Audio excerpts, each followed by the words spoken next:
pantalla para que ustedes vean la información de hoy, la presentación de hoy. Me dicen por favor si la ven. ¿Sí lo ven? Aún no, Sí. maestro. No. ¿Ya se ve? Muy bien, Sí, entonces maestro.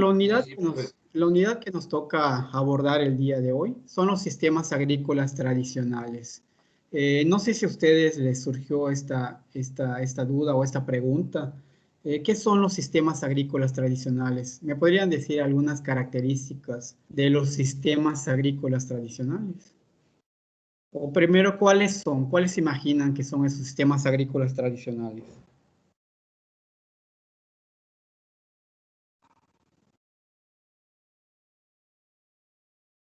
No se peleen, jóvenes. La milpa. La milpa. Ok, la milpa es uno de ellos. ¿Qué otro? El solar. El solar también es otro de ellos, ¿sí? Que son los más característicos en Yucatán, ¿no? Sin embargo, en otras partes del mundo, incluso en el centro y en el norte del país, también hay otros tipos de sistemas agrícolas tradicionales. Por ejemplo, están las chinampas, están los camellones chontales, están los sistemas de producción de traspatio. Por ejemplo, en Colombia se habla de chacras, y así vamos viendo de que hay diferentes sistemas agrícolas de producción tradicional, ¿no? ¿Cuáles son las características de esos sistemas agrícolas tradicionales? ¿Cuáles son las características propias de la milpa y del solar? Hablando ya muy específico de Yucatán. ¿Se realizan en familia o han pasado de generación en generación? Ok, una de ellas es que el trabajo es mano de obra familiar, ¿sí? Que muy pocas veces se contrata mano de obra externa fuera de la familia. ¿Qué No más existe, comentas? profe, no existe el monocultivo, ¿no? Exactamente, es un sistema en el cual no se cultiva solamente una especie, sino se cultiva diversidad de especies. Vamos a ver algunos estudios que reportan que en el caso de la milpa se han encontrado hasta 160 especies que son cultivadas o que son aprovechadas por el hombre para su propio, para satisfacer necesidades, ¿no? No solamente alimenticias, sino que también para construcción, para plantas que se utilizan y se recolectan en ese sistema como plantas medicinales, ¿sí? Algunas plantas que son forrajeras que también se utilizan para alimentar al ganado. Entonces, de allá, pues vemos de que la diversidad que ahí se maneja, pues es mucho, ¿no? Es demasiado, ¿sí? Entonces, son mano de obra familiar, son policultivos. ¿Qué más? ¿Son temporales, profe? Algunos sistemas de producción, sobre todo esos sistemas agrícolas tradicionales, son sistemas que dependen de las condiciones ambientales, y una de esas condiciones ambientales pues es la lluvia, ¿no? Y por eso nuestra cultura pues aprendió a leer el tiempo, a leer el tiempo para poder definir en qué fecha es más apropiado para cultivar, dependiendo de la humedad, dependiendo de la temperatura y dependiendo de la predominancia de los vientos, ¿no? Y todo eso se documenta en el famoso shocking, que seguramente ya lo escucharon, ¿no? Que es una forma que tienen nuestros antepasados en leer y predecir más que, bueno, leen y luego predicen, ¿no? Cómo van a estar las condiciones de lluvia y de temporal en el estado, ¿no? Algunos sistemas ya están ya están integrando el riego, porque pues sabemos que uno de los factores que está impidiendo la actividad agrícola tradicional pues es la falta de espacio para poder producirlo. Con el incremento de la población, con la venta de tierras para otras actividades no productivas, pues se ha reducido esa superficie. Entonces, la práctica que se hacía de cultivar un tiempo y luego dejar descansar ese suelo y deforestar otra área, pues ya no es viable, ¿no? Y por lo tanto se busca de que esa área pues permanezca por más tiempo, y se comenzó a integrar lo que es el riego auxiliar le llaman, porque no es un riego constante como en los monocultivos, que hay calendarios y días de riego con fertilización, sino que solamente cuando no hay lluvia es cuando se aplica ese riego y el cultivo ya lo requiere, ¿no? Muy bien, ¿algo más?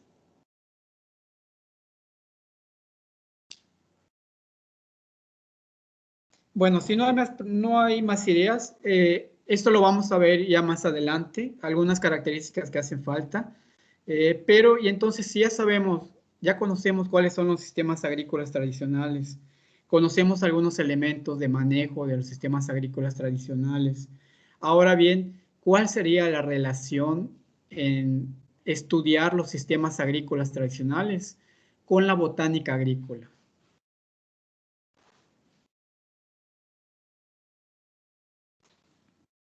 ¿Cuál es el interés de estudiar estos sistemas agrícolas tradicionales con la asignatura que estamos llevando, que es botánica agrícola? Maestro, Sí, más, o sea, más conocimiento para que no, o sea, el cultivo perdure y haya mayor remuneración, para que se sepa, no sé, los estadios de las plantas y su crecimiento. Aunque, pues, o sea, tradicionalmente esas personas ya lo conocen en base a lo que ven, pero creo que siempre va a hacer falta un poquito más. ok, muy bien. Disculpa que no te diga tu nombre, pero no veo los nombres cuando salen. Cuando tengo la Soy Fátima, presentación, maestra, no se preocupe. Maestro. Fátima, muchas gracias. Sí, Sí. muchas gracias, Fátima. Pues sí, tienes toda la razón, ¿no? Primero, porque son sistemas en los cuales pues existen diferentes especies, incluso se le llama especies autóctonas, especies criollas, razas que ya vieron con la maestra Carmen. Y en esos espacios, pues es donde se cultivan y se conservan de una manera in situ, ¿no? Es decir, dentro del sistema de producción y por lo tanto siguen habiendo cruzas, siguen habiendo, se puede incrementar también la diversidad por las cruzas que hay. Muchas de las plantas que se cultivan allá son plantas de polinización abierta o son autógamas y por lo tanto, pues también sigue habiendo esa diversidad genética, ¿no? Se sigue ampliando esa diversidad genética.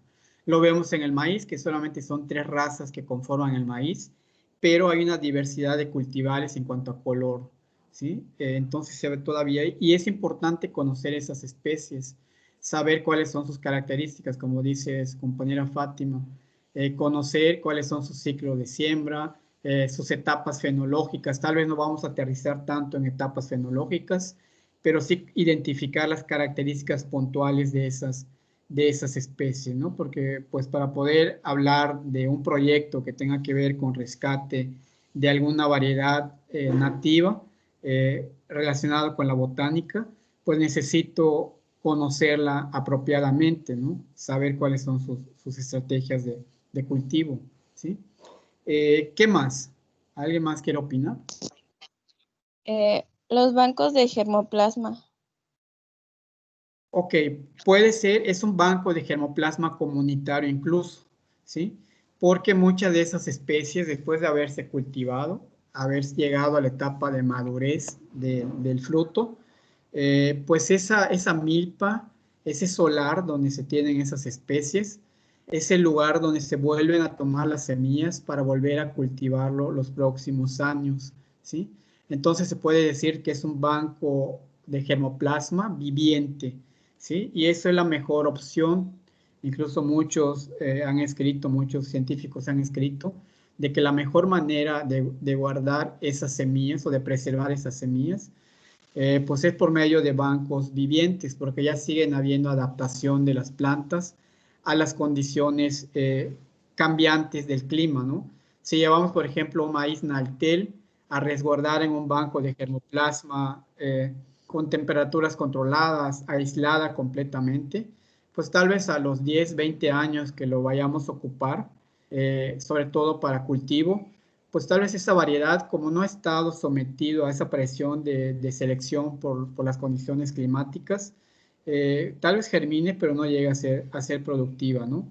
Entonces, por eso radica la importancia también acá, ¿no? De que esos bancos de germoplasma son vivientes, los campesinos los siguen cultivando, seleccionan su semilla y el próximo año continúan con la siembra, ¿sí?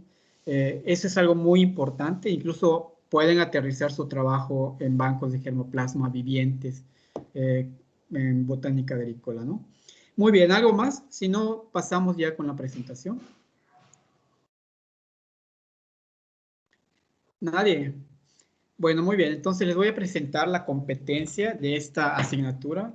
Dice que reconoce de manera clara las características funcionales de los sistemas agrícolas tradicionales y su papel en la conservación de la diversidad taxonómica de las plantas cultivadas, ¿sí? Entonces vamos a aprender a caracterizar cuáles son esas características, esos elementos que conforman un sistema agrícola tradicional. Conocer la diversidad biológica, sobre todo lo vamos a aterrizar mucho en la milpa y en el solar, la diversidad, la agrobiodiversidad, no solamente la diversidad biológica, sino la agrobiodiversidad que se cultivan en esos sistemas de producción y su papel fundamental en la conservación de la diversidad taxonómica de las plantas cultivadas, que en los últimos años, pues esas variedades adaptadas a las condiciones muy propias del campesino, de suelo, de cultivos de temporal, resistente a plagas y enfermedades, pues muchas de ellas ya están en algún peligro de perderse, ¿no? En algún riesgo de perderse, porque son diferentes factores. Las nuevas generaciones ya no se ocupan de cultivar la milpa o el solar, por cuestiones climáticas que también están afectando la productividad. Y por presiones sociales que también están afectando, ¿no? Las políticas de gobierno encaminados a promover los sistemas de monocultivo, en la cual se cultivan híbridos, pues también está poniendo en riesgo esta conservación taxonómica de las plantas cultivadas. Sin embargo, pues hay la esperanza de que todavía pues esas especies se sigan conservando, ¿no? Hay diferentes proyectos que ya están en marcha en cuanto a la conservación de estas variedades. Incluso la FAO ha declarado la importancia de conservar estas especies originarias o nativas de ciertas regiones. Y en el 2012 incluso pues nombró como año de la agricultura tradicional o de la agricultura familiar y remarcó la importancia de estos sistemas de producción, ¿no? Muy bien, entonces esta es la competencia que debemos de cubrir en esta unidad. Y para cubrir esta unidad vamos a tener 3 semanas consecutivas viendo diferentes temas y discutiendo diferentes artículos para ir cubriendo esta temática, ¿no? Entonces, a manera de contexto, a manera de inicio, de introducción, pues sabemos que la agricultura es uno de los logros más importantes en la historia de la humanidad. Sabemos que en la era paleolítica, hace 400 millones de años atrás, el hombre era recolector, recolectaba sus frutas, sus hortalizas, algunas partes de la planta que consumía y también cazaba algunos animales para complementar su alimentación, ¿no? En este proceso de ser nómada, de andar de un lugar a otro, pues hay varias teorías que suponen, una que es la escasez de alimentos, que obliga al hombre a comenzar a domesticar algunas plantas y comenzar a cultivarlos. Otra teoría es que surgieron catástrofes naturales y por ende escaseó el alimento y por lo tanto pues tuvieron que buscar formas de cultivar alimentos para que sus familias o sus grupos nómadas consuman, ¿no? Y la otra es el incremento de la población, que también hizo que escaseen los alimentos, ¿no? Son varias teorías, sin embargo no nos vamos a enfocar tanto a ellos, sino la importancia acá es decir de que ese invento fantástico que hizo el hombre, al domesticar las plantas y animales, pues permitió también el desarrollo cultural y económico de nuestra especie, ¿no? Sabemos que primeramente, bueno, los orígenes de la agricultura se supone que fueron hace 10.000 años atrás, en la época del Neolítico, donde comenzó todo este proceso de domesticación de plantas, y el área donde se dio este inicio de domesticación de plantas se le llama la creciente fértil o la media luna fértil, ¿no? Que se encuentra entre los ríos Tigris y Éufrates en el continente en el Mediterráneo. Y esto muy particular se menciona que fue allí porque habían condiciones muy apropiadas para una diversidad biológica amplia, sobre todo especies de ciclo anual, una diversidad de especies de ciclo anual que proveían de alimento al hombre, ¿no? Una de las plantas que incluso se reporta que fue el primer cultivo que se domesticó, pues fue el trigo. Y pues esas condiciones de suelo, de temperatura, de humedad, de diversidad biológica, pues favoreció esa domesticación, ¿no? Imaginamos, por ejemplo, a nuestros antepasados colectando esas semillas, resguardándolo en sus cuevas y posteriormente comenzar a ensayar en poner la semillita en los lodos o en los lagos que se secaban después de una lluvia fuerte y tiraban las semillas allá y pues comenzaron a germinar, ¿no? Entonces el hombre comienza a dar manejo a esos sistemas de producción, comienza el proceso de dar manejo a los cultivos, sobre todo de limpiar el área donde se iba a sembrar, ¿no? Y pues por medio del reactivo carbono 14 nos indica que los restos de polen de las plantas cultivadas, pues generalmente fueron cereales, en las cuales ya mencionamos está el trigo, está el arroz, está el centeno y están otros cereales y algunas leguminosas como algunos frijoles que también se menciona que en ese momento se domesticaron, ¿no? Más adelante vamos a ver el tema de domesticación, aunque creo que también lo vieron con la maestra Carmen. Y bueno, entonces el hombre comienza a imitar a esos sistemas, a esos ecosistemas naturales de producción y comienza a hacer esa producción de estratos y de diversidad de especies en el sistema productivo que está manejando, ¿no? Es por eso que todos los sistemas tradicionales o los sistemas de los grupos mesoamericanos, pues son sistemas diversos, ¿no? Porque buscaban los estratos que van a ras del suelo, los estratos herbáceos, y los arbóreos, ¿no? Y así vemos cómo se va diversificando esa área de cultivo con diferentes especies tratando de imitar el ecosistema que rodeaba su sistema, ¿no? Y para eso pues tuvieron que tener generar un desarrollo, un conocimiento profundo de los recursos naturales, ¿sí? Vamos a ver más adelante de que incluso en algunas culturas pues todavía se tiene ese respeto de esos recursos naturales y lo vemos cuando se hacen las diferentes ofrendas y se piden permiso para poder intervenir esa vegetación, para poder limpiar esa vegetación y posteriormente sembrar los cultivos que van a conformar ese sistema tradicional, ¿no? Entonces comienza la domesticación de las especies. Hay una infinidad de especies que más adelante vamos a ver que la FAO nos enlista más de 3.000 especies que pueden ser consumidas. Sin embargo, hemos sustituido esa diversidad de especies en los nuevos sistemas de producción, ¿no? Se desarrollan técnicas de labranza del cultivo. Gracias a tener los alimentos cerca, pues el hombre se vuelve sedentario, se establece en un solo lugar, atiende sus cultivos, los llega a cosechar y los excedentes pues le da para vivir prácticamente todo un año agrícola, ¿no? Claro, complementando con la recolecta de frutas y semillas en el ecosistema y la caza de algunos animales, pero la agricultura ya era autosustentable, ¿no? Y al tener esa oportunidad, ese tiempo más de ocio, porque ya no caminaba grandes distancias para recolectar semillas, sino que tenía ya sus hortalizas allá, pues le permitió desarrollar otras técnicas de cultivo y de labranza, ¿no? Comenzaron a crear las primeras herramientas, sobre todo de piedra y de hueso, para poder desarrollar esas actividades en la unidad de producción, ¿sí? Aportaron también información de manejo de las especies cultivadas, las fechas en las cuales se cultivan, las formas de asociación de esos cultivos, ¿sí?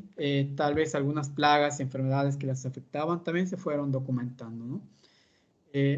Vemos entonces que los sistemas agrícolas tradicionales pues son centros de domesticación y reservorio de especies autóctonas.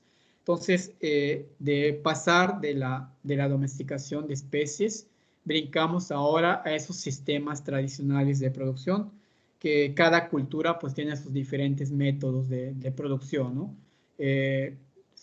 Si hablábamos de la cultura maya, pues ya mencionaron la milpa, el solar.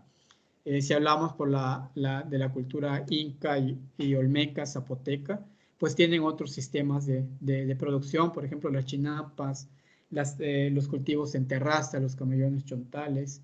Entonces, son diferentes sistemas agrícolas que los grupos originarios fueron creando para cultivar las especies que van a sustentar la alimentación de su comunidad, ¿no?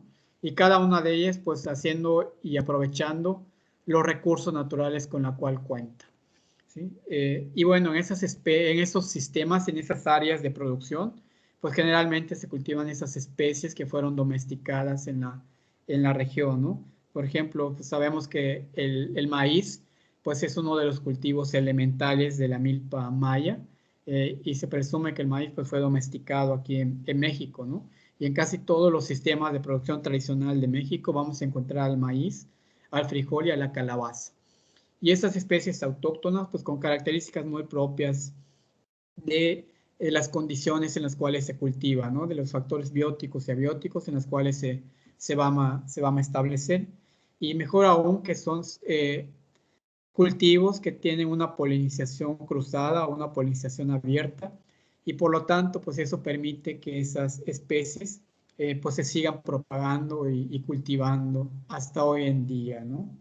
Entonces, en los sistemas agrícolas tradicionales encontramos una gran diversidad genética de especies, ya no solamente de especies de plantas, sino también de especies de animales, de todos los niveles de diversidad que hay, desde las bacterias, los organismos mucho más pequeños, hasta llegar a las plantas y a los animales, ¿no?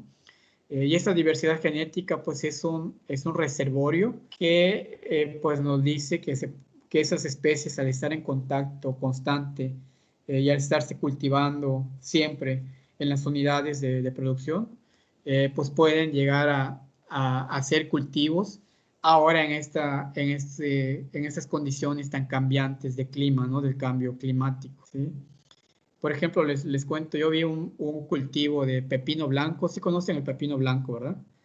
Aunque no es no fue domesticado aquí en Mesoamérica ni en México, fue introducido por los españoles. Es una especie que se ha adaptado muy bien a esas condiciones de producción, que prácticamente no requiere ningún manejo, ningún cuidado para su cultivo, ¿no? Una vez caminando acá por el Centenario, por el Oram, hace como un mes, me tocó ver una planta creciendo sin riego, estando las arbences allá, y con fruto, sin ningún manejo. Entonces digo, esta especie pues puede ser una variedad, una especie de Cucumis sativus, que puede ser muy importante para cultivar ahora en temporada de sequías, ¿no? Y, y así podemos encontrar varios cultivos que pueden soportar esas condiciones de temperatura, de humedad y llegar a dar fruto, ¿sí? Entonces, esto también es el pool genético que se tiene en ellos y que se puede utilizar para hacer cruzas y para hacer mejoramiento en las variedades tal vez más productivas o más avanzadas en cuanto a la alimentación se refiere, ¿no? Y vemos también de que los grupos indígenas han contribuido con el conocimiento taxonómico de las plantas. Por ejemplo, los mayas yucatecos pueden reconocer hasta 1,200 especies de plantas y con un sistema de clasificación también muy avanzado, ¿no? Más adelante vamos a ver, no sé si lo vieron con la maestra Carmen, pero por ejemplo para las hierbas pues tenemos los shiu, la información es, o la forma de nombrarlos es shiu. Para, por ejemplo, los árboles es che. Para algunas enredaderas, pues tiene diferentes formas en maya de mencionarlo, pero la más utilizada es ac. Y así vamos viendo cómo se va clasificando esa información que nos heredaron nuestros antepasados mayas, ¿no? Y esta primera clasificación pues sirve de base para la clasificación botánica que ustedes ya conocen y ya manejan en cuanto a tipos de crecimiento, formas de hoja, formas de fruto, de tallo, y toda esta información valiosa que ya la maestra Carmen les ha proporcionado, ¿no? Y el conocer y estudiar taxonómicamente estas especies puede aportar información valiosa encaminada a la seguridad y soberanía alimentaria de los pueblos. Entonces, el fin común de la botánica agrícola, pues es contar con esos cultivos que puedan soportar condiciones adversas para producir alimentos en condiciones desfavorables, ¿no? Sobre todo con el cambio climático que estamos teniendo. Por eso hoy en día vemos que hay infinidad de investigadores que están trabajando con estas líneas de descripción botánica de especies autóctonas para identificar esas características de adaptación de esas plantas, ¿no? Y poderlas utilizar en un futuro en los sistemas de producción, ¿sí? Entonces vamos a ver la domesticación. ¿Quién me puede decir cómo definen domesticación? Creo que lo vieron con la maestra Carmen. No nos vamos a detener mucho aquí. ¿Qué es la domesticación? Pues había dicho la maestra que había un punto muy necesario, o sea, específico que es de aclimatación y domesticación.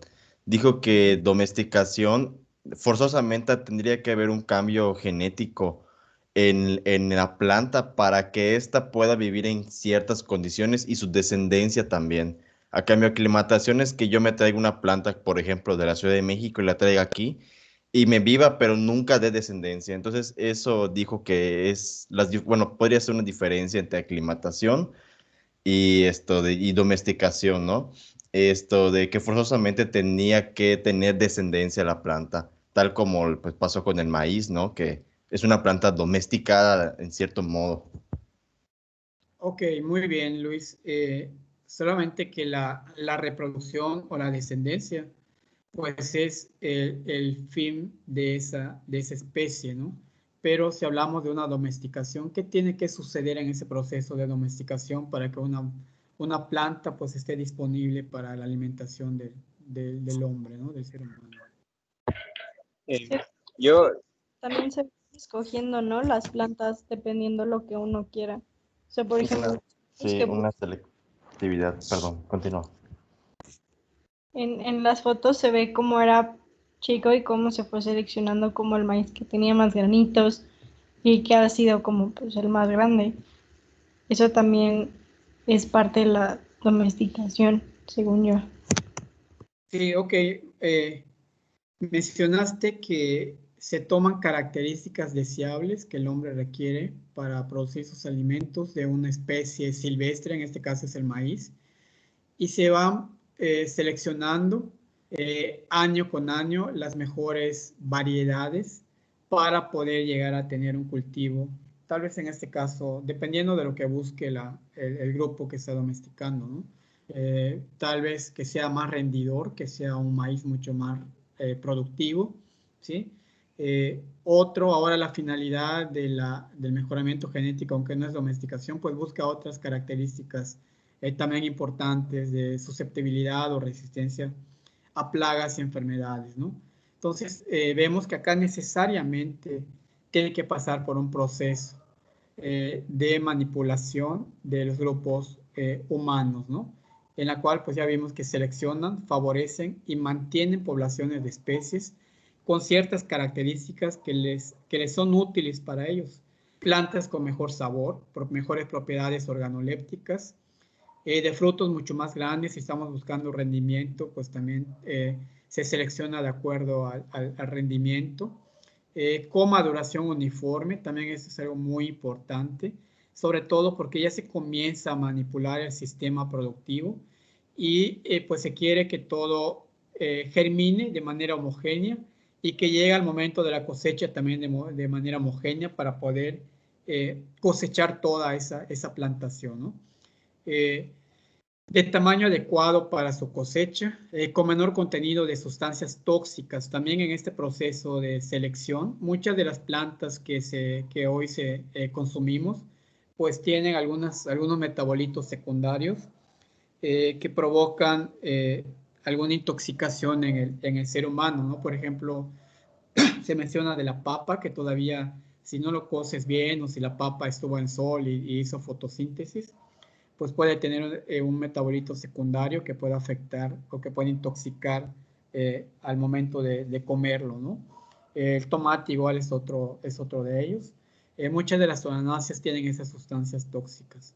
Entonces, es tanto el proceso de la selección o el proceso de domesticación no se dio de un día para otro, ¿no? Sino que tuvieron que pasar años para que se pueda dar ese proceso de domesticación. Acá vemos, por ejemplo, el teocintle, que es el pariente silvestre del maíz. Vean ustedes el grano cómo estaba, incluso era como una vaina de frijol. Los granos estaban sobrepuestos uno sobre otro. Y a partir de esa selección que se comienza a dar, se toman las semillas, se siembran en una área de producción, hay cruce entre ellos, y al haber cruza, pues se va mejorando la raza o el cultivar, o también especie, y se van seleccionando las que tienen mejor característica, y esto todavía el milpero maya lo hace, ¿no? Camina en su milpa y ve las plantas que son mucho más altas, que son más sanas, que tienen mazorcas más grandes, que solamente es un color del grano, y la van seleccionando para cultivar el próximo ciclo productivo, ¿no? Entonces, se sigue dando ese proceso de selección y a llegar a un punto en la cual ya se ajustan esas, mencionaba que tiene que haber necesariamente cambios genéticos en la planta, acá lo vemos, cómo ocurre de pasar a ser un arbense esta especie de teocintle, este maíz, al pasar de ser un arbense, un pasto, ya pasa a ser una gramínea, ¿no? Una poácea, que también en esto pues sigue siendo la misma familia, ¿no? Pero comienza a tener cambios, ya no tiene ramificaciones como lo vemos acá, ¿sí? Solamente es una planta que crece, que tiene un crecimiento vertical y un crecimiento meristemático, solamente uno, ¿no? Entonces vemos que ocurrieron cambios genéticos. En cuanto al grano también, vemos que incluso ya comienza a tener el bacal, lo que une los granos, lo que queda después de haber desgranado el maíz, queda ese hueso, comienza a tener algunas especies ese hueso, ¿no?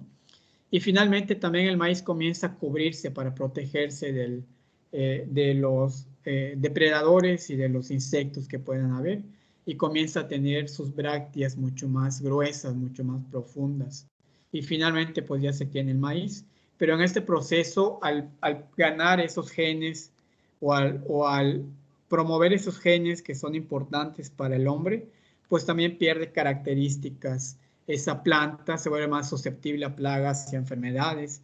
Tal vez necesariamente requiere de un manejo que el hombre le dé, porque sus semillas, para perpetuar la especie, sus semillas, pues ya no las puede deliberar y tirar. Sabemos que muchas de las, por ejemplo, si hablamos de los frijoles que todavía no han sido domesticados, los frijoles silvestres, vemos de que las vainas están expuestas al sol, y cuando ya están maduras, pues esas se abren y se tiran, se riegan alrededor de la planta, ¿no? Ahora esos frijoles, sobre todo los mejorados, las vainas se secan completamente allí, pero ya no se abren al sol, ya no se expanden, ¿sí? Entonces ya necesariamente hay que colectar esa semilla, volverlo a sembrar, tal vez darles condiciones de humedad. Entonces el proceso de domesticación pues hace más dependiente a estas especies a la mano del hombre. Es decir, de que no pueden cultivarse solas, se tiene que establecer, ¿no?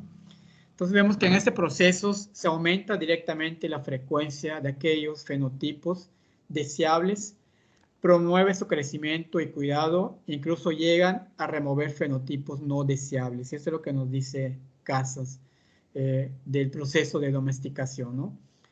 dice que la domesticación ocasionó cambios en las especies, lo que yo les mencionaba, pérdida gradual de la adaptación al ambiente natural, pérdida de la capacidad de dispersión de las semillas, pérdida de la dormancia de las semillas.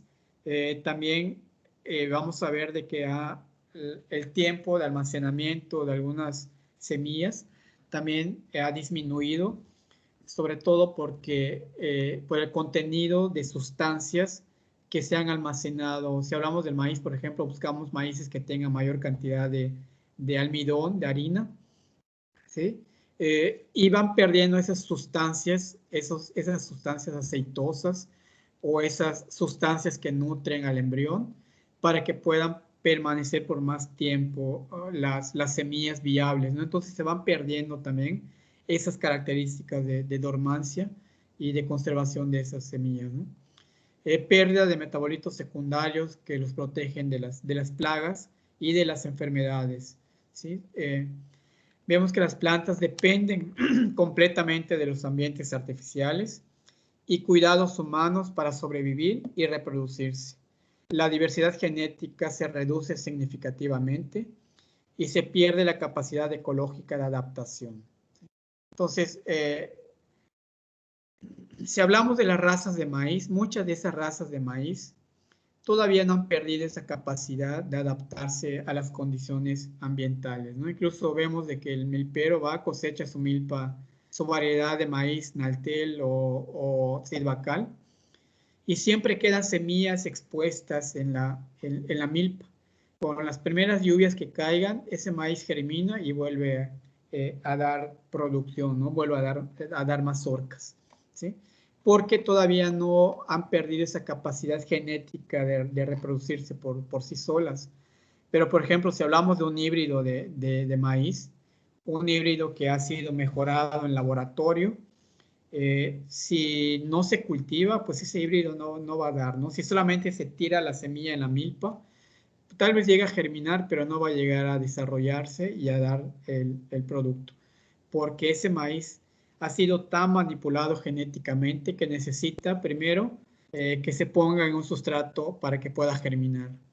Que se le dé las condiciones ambientales para germinar, sobre todo de humedad, de luminosidad, una profundidad de siembra mínima que requiere, ¿sí? Al momento de haber germinado, pues se tiene que dar ese manejo de riego, de fertilización, para que pueda llegar a producir, ¿no?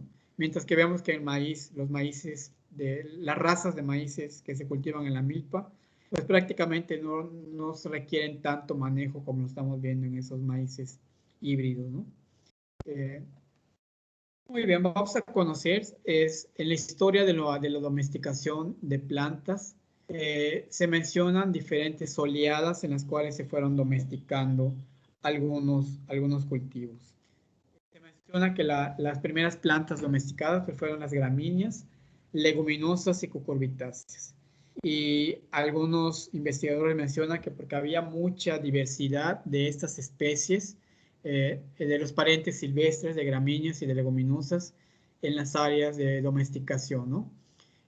Otra, pues que los granos podrían almacenarse mucho más tiempo que otros vegetales. Y por eso se explica de que fueron las leguminosas y los granos que se domesticaron porque se almacenaban y conforme se requería, pues se iban utilizando. No eran tan perecederos y por lo tanto, pues se conservaban por mucho tiempo, ¿no? La segunda oleada es la domesticación. Vemos que en esta primera oleada generalmente son hierbas, plantas anuales que al momento de fructificar mueren, que tienen un crecimiento, no tienen crecimiento secundario, es decir, no genera madera, y al dar fruto, pues ya esa planta muere, ¿no? La segunda oleada, que es la de arbustos que fueron domesticados, se menciona la aceituna, el higo, las uvas, la granada, entre otros cultivos importantes para la alimentación y que también vean que son algunas especies que pueden almacenarse por algún tiempo, ¿no? Y que también tienen características importantes en cuanto a los nutrientes que aporta a los grupos humanos, ¿no? Y luego viene la tercera oleada, que son los árboles. Acá sí vemos que plantas que tardan tiempo para crecer. Por ejemplo, los cítricos, las manzanas, las ciruelas, las peras, que aproximadamente después de haberse sembrado una planta, una planta ya germinada, pues se tarda entre 4 a 5 años para que pudiera dar fruto esa planta, ¿no? Y acá viene un invento muy importante, el invento de la injertación que los chinos hicieron, ¿sí? Entonces, se injertan esas plantas con variedades propias y características propias, y así también se retarda el tiempo de dar fructificación. Sabemos que con la injertación, a los 2 años de haberse cultivado, ya las frutas comienzan a producir, ¿no? Los árboles comienzan a producir. Entonces, y la última oleada, pues dice que son arbences las que se cultivaron, que ya crecían en las unidades de producción, que eran ya con las plantas domesticadas, crecían esas plantas de forma silvestre, porque el suelo estaba enriquecido con nutrientes, porque tenía algún riego, porque tenía algún manejo, el suelo era rico en materia orgánica, y comienzan a crecer estas arbences. Incluso la remolacha era una hierba, una mala hierba que crecía entre el trigo, entre la avena, entre las cucurbitáceas. Y posteriormente pues se fue domesticando y se vio que era una planta que se podía consumir, y comenzó a promoverse el cultivo de estas arbences, ¿no? Muchas de las plantas, por ejemplo la lechuga, incluso todavía podemos ver sus parientes silvestres de la lechuga.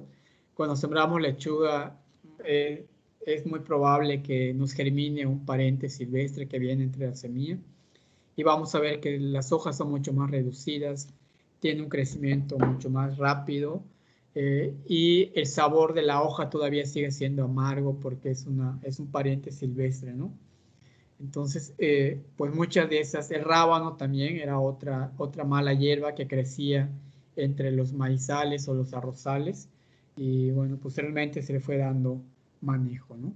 Entonces, de toda esa diversidad de especies domesticadas por los grupos humanos, por las comunidades originarias, los grupos originarios, la FAO menciona que son 7.000 especies de plantas que se han domesticado desde que el hombre comenzó a practicar la agricultura, ¿sí? 7.000 especies de plantas.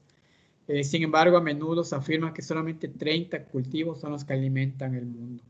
De esas 7.000 hemos reducido tanto el número de especies que son utilizadas para la alimentación, a tal grado de dejarla en 30 especies nada más, o en 30 cultivos que alimentan al mundo, ¿no? Entonces esa diversidad, ese policultivo que antes establecía, pues solamente con el monocultivo, con la promoción de algunas especies más cultivadas y más demandadas, pues la redujimos a 30, ¿no? Y peor aún, que son 30 cultivos que proporcionan más de la mitad de la ingesta energética mundial. Y cuando hablamos de esos cultivos, estamos hablando nuevamente del trigo, del arroz y del maíz. Son esos 3 cultivos que se cultivan en grandes extensiones, en forma de monocultivo, y que están aportando más de la mitad de la ingesta energética mundial. Entonces, cada vez más reducimos esa diversidad biológica, ¿no? Entonces, esa diversidad de especies que fueron domesticados también tienen centros de origen. No todos ocurrieron en el mismo espacio, en el mismo lugar, sino que cada una de esas especies se fueron domesticando en diferentes centros de origen. Y un centro de origen lo podemos definir como es una región donde se observa mayor riqueza de endemismo y de variación intraespecífica, mayor variabilidad genética de una especie en forma silvestre, aparentada con la domesticada, ¿sí? Y esta diversidad intraespecífica, pues también son especies que solamente las vamos a encontrar en esa región, o en que el momento de su domesticación solamente existían en esa área donde se domesticó, ¿no? Posteriormente, ya con las conquistas, con los intercambios comerciales, pues esos cultivos se fueron adaptando a diferentes condiciones climáticas y comenzó a haber un intercambio de cultivos de una región a otra, ¿sí? Pero existe información de los centros de origen de los cultivos.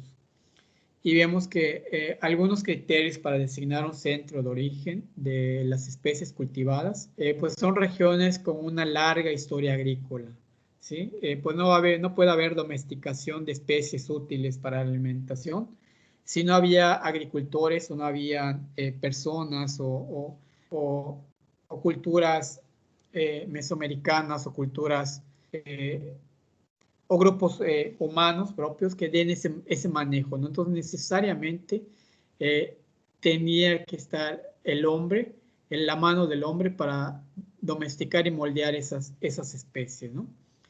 Presencia ininterrumpida de agricultores nativos, eso también es muy importante, ¿sí? De que a mayor diversidad de grupos aborígenes o de grupos nativos, pues también va a haber mayor diversidad y mayor oportunidad de domesticar plantas y especies, ¿no? Lo vemos, por ejemplo, en los lugares conocidos como megadiversos. Tiene que converger diversidad de especies, grupos humanos que dieron ese manejo, grupos aborígenes, para que pueda haber ese incremento de la diversidad, sobre todo de la diversidad, de la agrobiodiversidad de las especies cultivadas, ¿no? Y concentración de variedades de especies domesticadas con sus parientes silvestres. Entonces, si yo estoy designando un lugar de origen, pues necesariamente su pariente silvestre tiene que estar en ese lugar de origen. Por ejemplo, estoy hablando de la domesticación del maíz, pues debo de encontrar algún pariente silvestre en la región donde fue domesticado el maíz, que fue en Tehuacán, Puebla.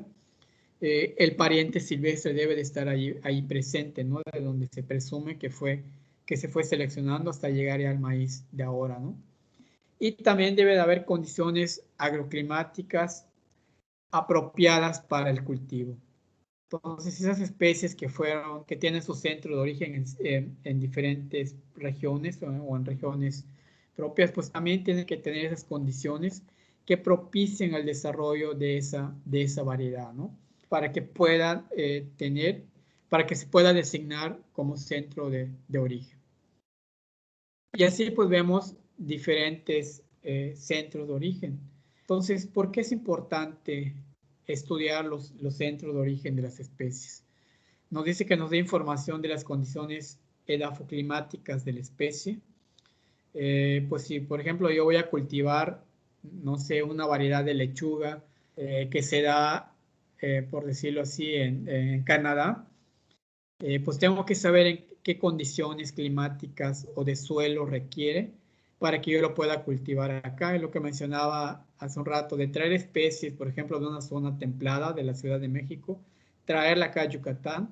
Tal vez sí se desarrolle la planta, pero no va a llegar a dejar descendencia porque las condiciones climáticas no son propias para esta especie, ¿no? Entonces, pues por eso es importante conocer de dónde descienden, ¿sí?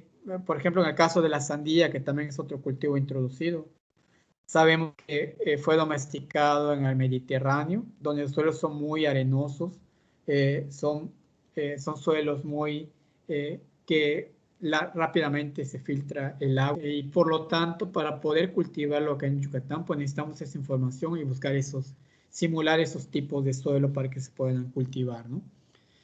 Proporcionan diversidad genética que solo se encuentra en su centro de origen. Eso también es importante y lo veíamos en botánica agrícola, ¿sí? En fitopatología, de que el centro de origen pues me va a dar algunas condiciones propias de resistencia a plagas y enfermedades. Y los parientes silvestres que todavía siguen tal vez cruzándose con los cultivos que se tienen, pues eso provoca que todavía más se siga preservando ese gen y se pueda combatir o se puedan crear variedades resistentes a ciertas plagas o a ciertas enfermedades, ¿no? Entonces también nos proporciona esa información genética. Proporciona genes para adaptar los cultivos a los cambios adversos, que también es lo que yo les platicaba, esas variedades o razas que están constantemente cultivándose en condiciones adversas, pues se van adaptando a esas condiciones y posteriormente pues pueden ser usados ahora con esos cambios con el cambio climático que estamos teniendo, ¿no? Vemos que en Estados Unidos el 96% de los cultivos se producen de una sola línea genética. Por ejemplo, el frijol solamente de 2 líneas genéticas, el maíz de 3 líneas genéticas, hortalizas menores de 3 líneas genéticas. Entonces vemos que hay una pobre diversidad genética y por lo tanto pues hay una alta vulnerabilidad a factores bióticos y abióticos, ¿sí? Entonces acá vemos la importancia de esos centros de origen, ¿no? Y para hablar de los centros de origen, pues acá tenemos a este ruso que es Nikolai Ivanovich Vavilov, quien comenzó a definir los centros de origen. Él no es botánico, era médico y en una expedición para buscar plantas que pueda utilizar en sus curaciones, pues comenzó a documentar en su libro diario, comenzó a documentar de dónde tomaba la planta, de qué región tomaba la planta, cuáles eran las características de colecta de esa planta, qué tipo de suelo era, en qué condiciones de temperatura, de luminosidad fue colectado, y posteriormente comenzó a nombrar los centros de origen de los cultivos, ¿no? Entonces definió los centros de origen de plantas cultivadas como regiones de máxima variación genética de las especies endémicas o no endémicas. Mencionó también centros primarios, que son áreas donde se domesticó al pariente silvestre y se originó el cultivo. A eso le llaman los centros primarios, que tiene que estar necesariamente el pariente silvestre, la hierba, el arbusto de forma natural, y de ahí se debió de haber originado el cultivo que se estableció. Entonces le llamó centro primario. También está el centro secundario, que son áreas que poseen una alta diversidad entre especies, pero que se encuentran distante de los centros primarios donde se originó su domesticación. Un ejemplo de esto, pues sabemos algunos cultivos que incluso ya son parte fundamental de la cultura culinaria de cierta región. Si hablamos, por ejemplo, del plátano, el plátano fue domesticado si no me equivoco, en el continente asiático, y de allá pues se trajo por medio de la conquista a todo Centroamérica y parte de Norte y Suramérica. Y vemos que ahora hay una gran diversidad de plátanos, sobre todo en Costa Rica, en Honduras, Nicaragua, Panamá, donde cultivan grandes extensiones de plátano. Y hay una gran diversidad de especies. Entonces hay una diversidad entre las especies, pero no fue su centro primario de domesticación, sino que es su centro secundario de domesticación, ¿no? Lo mismo pasa con el café. México tiene una gran diversidad de café, aunque no fue domesticado aquí en México. Y México es su centro secundario de este cultivo. Y así podemos hablar de otros, ¿no? Por ejemplo, los cítricos que fueron traídos también de Asia y que en la actualidad pues tenemos también una diversidad de especies que se tienen acá por las cruzas, por la antigüedad del cultivo en la cual se introdujo, los mejoramientos que se han venido haciendo y ya se tiene una gran diversidad de algunas especies, ¿no? Y así nombró 7 centros de origen de las especies cultivadas. Tenemos el centro chino, el de India, el sureste asiático, Asia Menor, el Mediterráneo, Etiopía, Centroamérica y Suramérica, y uno más que es Brasil, Paraguay y otras, ¿no? Por ejemplo, acá vemos en el centro chino, se presume que hay 140 especies que fueron domesticados en esta región, ¿no? Especies, sobre todo hortalizas menores, también algunos arbustos y árboles que fueron domesticados. Los cultivos más representativos y que su centro de origen es el centro chino, se tiene la soya, el rábano a pesar de que ha sido adaptado acá en Yucatán y que lo comemos constantemente en nuestro frijol con puerco y en nuestro tzatziki de venado, en otros preparados, pues igual se ha adaptado muy bien aquí en Yucatán, ¿no? Pero su centro de origen no la tenemos acá.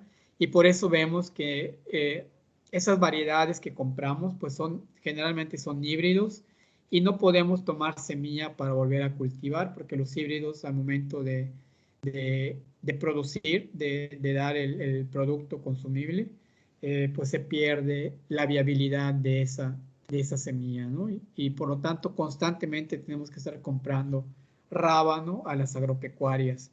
No encontramos parientes silvestres acá y por lo tanto no tenemos semillas. El arroz también fue domesticado en el centro chino. Muchas de las brasicas, el nabo, el repollo, la cebollina, también son cultivos muy representativos de esta zona de domesticación. Muchos de los cultivos de las hortalizas menores que se cultivan en casi todo el mundo y también aquí en Yucatán, pues son originarios de China, ¿no? Vean la cebollina, el repollo que también se cultiva acá, los nabos, el colinabo que cultivamos acá, pues su centro de origen es China, ¿no? Y, por ejemplo, el centro India, que incluye a las regiones del Indomalaya, y tenemos 120 especies que fueron domesticados en esta región. Tenemos, por ejemplo, la berenjena, Solanum melongena, el caupí, que es la vigna uniculata. ¿Saben cuál es la vigna uniculata? También la cultivamos aquí. ¿Qué cultivo es? ¿Cuál es el nombre común? No, no sé, profe. ¿Cuál es? No saben. Es el espelón, incluso lo acabamos de comer en los pibipollos que se hicieron, ¿no? No, El espelón, ¿cómo? no comí tamal. ¿No comiste tamal? Sí, no. Bueno, pues todavía tienes oportunidad porque pues es hasta el 30 de noviembre que se deja de comer los pibipollos, ¿no? Con ya la ida de las ánimas al cielo nuevamente. Se les da se les ofrece el tamal, el pibipollo, para que en el transcurso de su camino pues se vayan alimentando, ¿no?